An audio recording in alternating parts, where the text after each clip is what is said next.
This video, which was insane, this insane video by Radio Genova, poor white woman. This is at school. Fucking clear.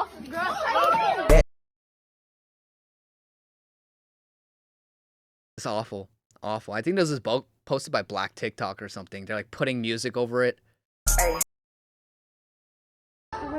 Yeah. So if you say some other smart shit, I'm gonna punch your ass in your shit. Yeah. Look at that, look at that.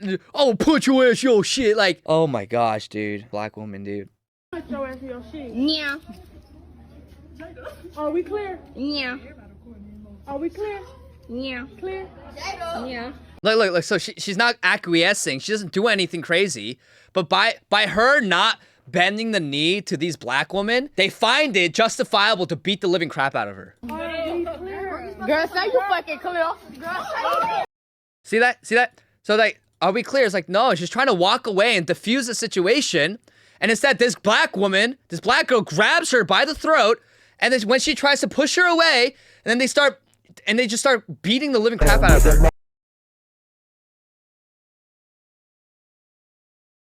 You fucking clear.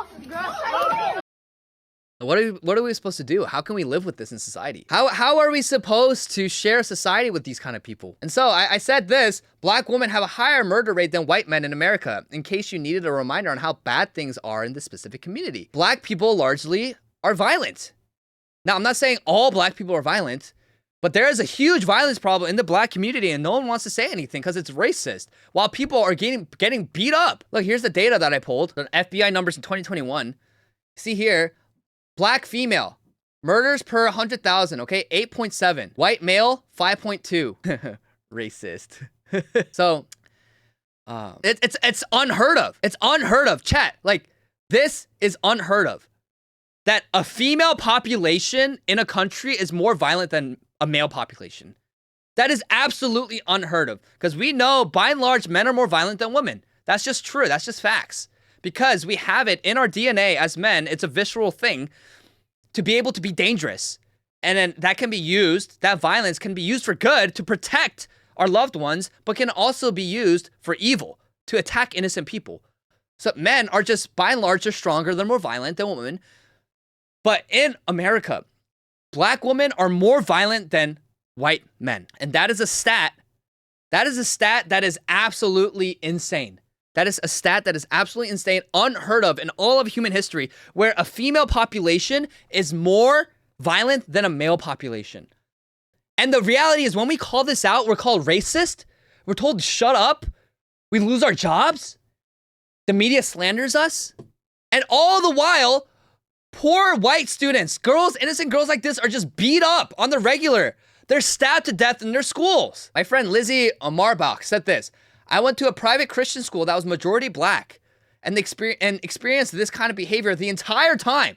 I had to hide in the bathroom and run to my bus to avoid getting beat up like this regularly. Even at Christian schools, at private Christian schools and majority black schools, majority black neighborhoods, majority black places, violence is always a problem. Always. And that's why when blacks accumulate wealth, they leave black communities. And where do they move into? White communities, because it's safer. But every single place in America where is majority black, it has a high crime rate and high violence rate. And like I said before, rich blacks have a higher violent crime rate than poor whites. And this is where, yes, poverty can cause crime. It can, but it's not the ultimate indicator or predictor of crime. It's not the primary motivator of crime. We live in the richest country in the world. It's not poverty that causes crime. Like I said, rich blacks have a higher crime rate than poor whites. Even at a private Christian school, white girls are being beat up by black girls. And so, Lizzie, this is where I disagree with her. There's a lot of people in the reply saying it's genetic, not cultural. It's just dumb Darwinian evolution slop. It's not Darwinian, okay? It's not Darwinian. I just think it's so deeply unserious when Christians say, like, understanding ethnicity and racial ancestry is Darwinian. It's just a load of crap.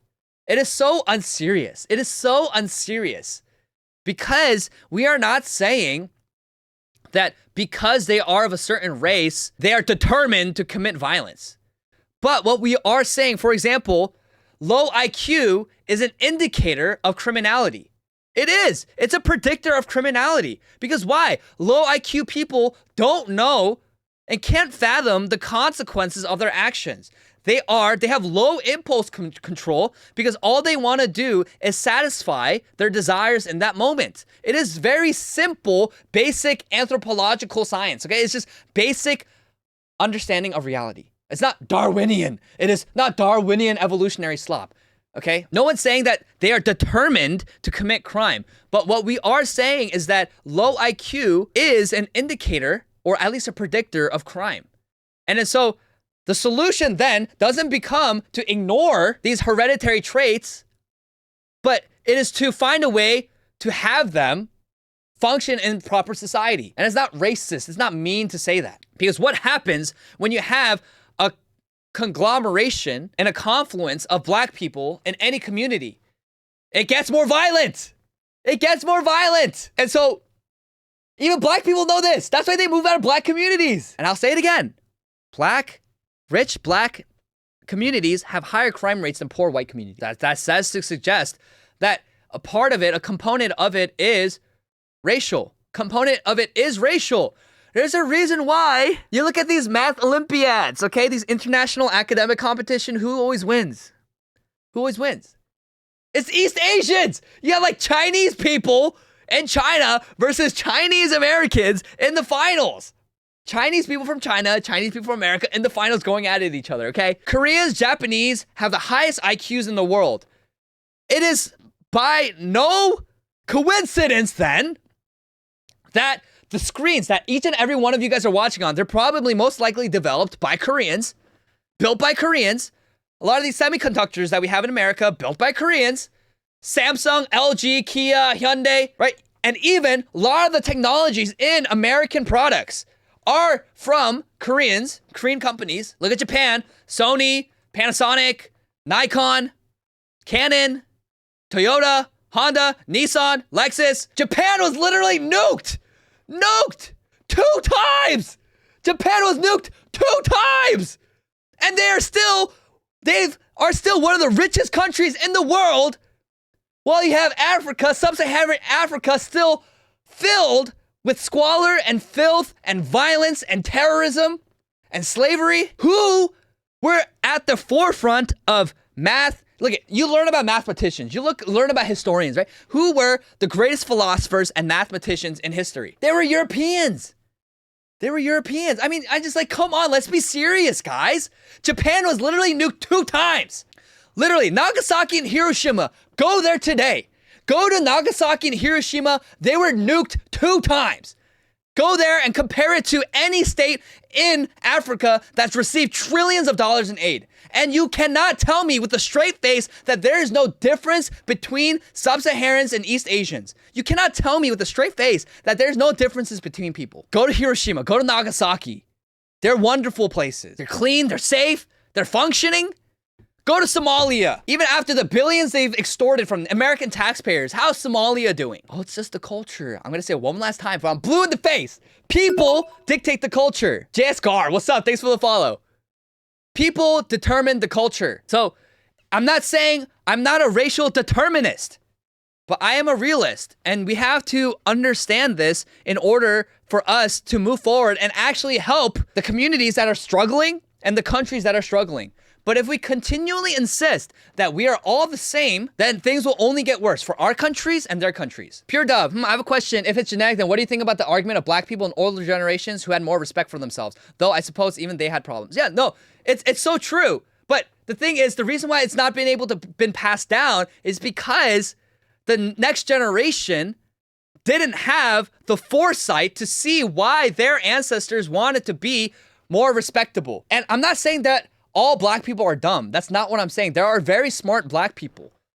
I have all my black friends are very smart people, if I say so myself. They're great. But all those black people, what do they do from Africa? They literally move out of Africa to be in Western countries because they understand that Western civilization is so far superior. And this is part of the conversation where we talk about brain drain, right? Brain drain, where that's a big reason why we also need to halt immigration, because all the actual best and brightest from certain countries come to the West because it's largely preferable than living in sub-Saharan hellholes. But then what they need to do is they need to stay in their country and help their country, help their fellow kinsmen and their countrymen, because by doing so, the actual people, the actual blacks who can do something in society are leaving. And so this is actually, you know, I think I've tweeted about this quite a bit. When you allow for mass migration from the third world, it's like, yes, you import bad people, but you also import the best people from their countries. And that's no excuse to allow them in here, because a lot of times the best in their countries is like the average in our countries, but you import them. And then what happens as a result is their home country is left without the best pioneers and the scholars and the innovators and the inventors and the engineers. Like, they need to stay in order to build their country. But instead, we have this idea that it's better for them to come here into America to help build our country. And things just have gotten objectively worse. Yeah, Andrew the host here, that's so well said. Recognizing the genetic link and racial differences in regards to IQ and how that affects crime does not inherently endorse the theory of evolution. It endorses microevolution, but not macroevolution, absolutely. And it shows that people are different. And we all know this to be true instinctively, right? Even conservatives who deny this, they look at me and they're like, oh, I love my Korean brother. Okay, what makes me Korean? If we're all the same, well, what makes me Korean? My genetics. That's fundamentally what makes me Korean. More than anything else, what makes me Korean is my genetics. And so we have to reject this lie. We have to reject this lie. Yeah, and look, and you have black people like this. We tend to whoop that ass when we are disrespected. I'm sorry your experience didn't make you a better person. You seem still to be a bitter Karen. It's like, there's no fixing this. There's really no fixing this, really. Like, on a mass scale, there's really no fixing this on a mass scale unless we take serious political action. Because how are you supposed to convince a low IQ, like, Sandman Taro guy like this? Okay? How are you supposed to convince him that you shouldn't beat up people for no reason? Look, this girl, I guarantee you this girl was not disrespecting the black girls. She was just trying to diffuse a situation. Because that's exactly what it looks like. And even if you're insulted, that doesn't give you an excuse to get all of your band together and smash someone's face in. Like, how do you fix this, man? Like, how do you fix this? Like, if someone's saying mean words to my face, you know what I'm not going to do?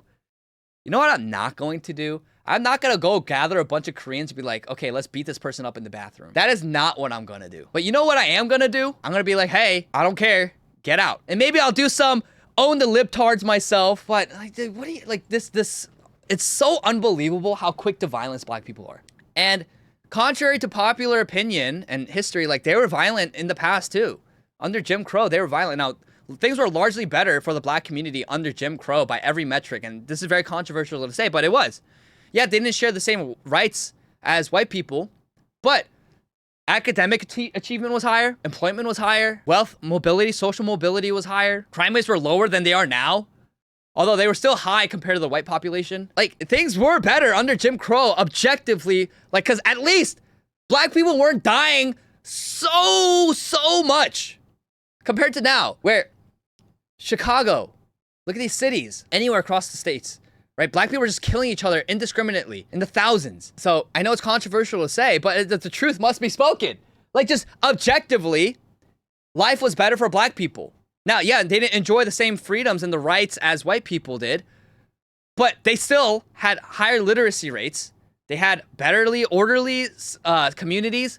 They were actually creating things, right?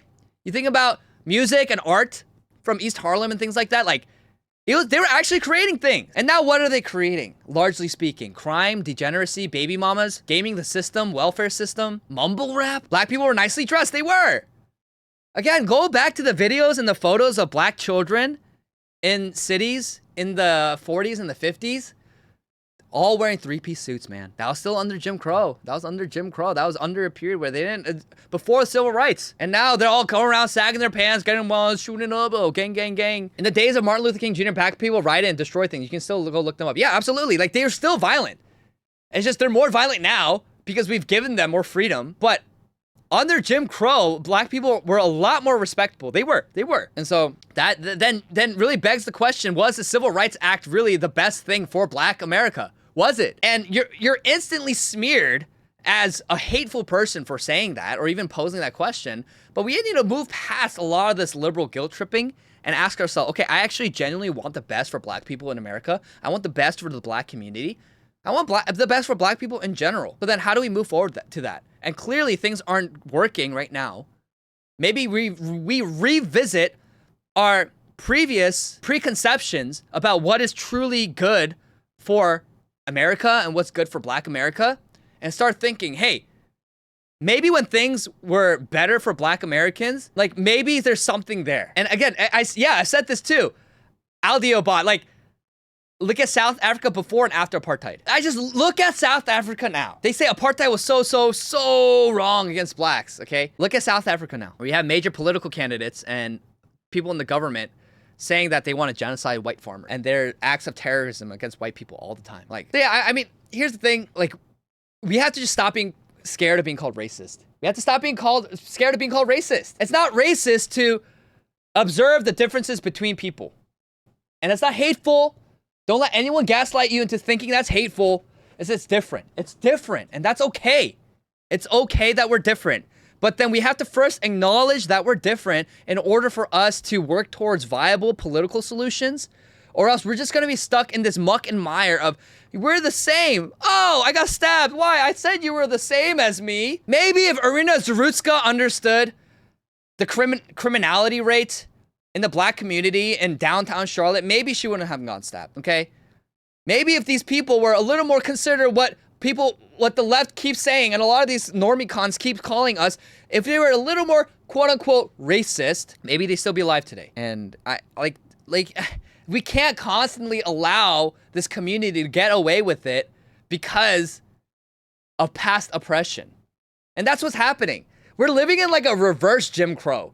We're living in a reverse Jim Crow right now where people, like black people, are literally rewarded and allowed to commit crimes and degeneracy because they're black. Whereas before, you weren't allowed to share the same water fountains as white because you're black. Now you get away with stabbing people because you're black in certain cities in America. Poof, look at Detroit before and after Blacks to Power. You guys saw that video? I'll try to find it, but Detroit used to be called the Paris of America. And if you look at it now, like objectively, very, very radicalizing. Yeah, Birmingham before and after Blacks took power, Rhodesia, it's just like, this is being not irrational, rational. Every area that blacks came in and took power and institutional power, it's gotten worse. It's gotten worse. They're also all cheating in CS2. I mean, there's a reason why there's a meme about scammery coming from Nigeria, right? The Nigerian prince. It's just they keep like they still live like that. They still live like that. Yeah, and Islam has been the worst influence on blacks. Absolutely, it's made them even worse. But we can't. Would you smash Lauren Boebert? No, because she's a hoe. She's the hoe. I think I saw a stat a few years ago that said in terms of black-white interaction, America is actually more segregated today than it was in the days of Jim Crow. Ironically, yeah, and it's because everyone knows this. Everyone knows this. Just people are too scared to say it. I think a lot of people are loosening up on it because the crime has gotten so bad. But everyone knows this, that the black community in America is violent. Blacks, largely speaking, are violent. Now, I'm not saying most are committing violent crime. I'm saying a lot of them are. And so people literally pay higher property taxes. They go live in like more expensive areas intentionally and take the hit financially because they don't want to live and subject their kids to violence from black communities. And the black communities in every single city and every single town in America has the highest crime rates, highest violent crime rates. So what's going to happen? People are going to move. An influx of black people come in. People are going to move. You know how many people are moving out of the city in Atlanta, moving into the suburbs because they can't handle and can't stand the blacks and their violence? So yeah, segregation is the normal cause of unchecked black violence. I mean, this is a more normal result. And the cause is the unchecked black violence. And so it's not racist to say that. It's not racist. And we have to and if they call us racist, who cares? You just have to observe reality. Observe reality, fellow pattern noticers, okay? Pattern recognition noticers. Come with me. Stop being scared of being called racist, because I would rather be alive and my family be safe than subscribe to this utopian ideal that we're all the same. Oh yeah, we're gonna kumbaya. And then have my children be beat up in the bathroom at school.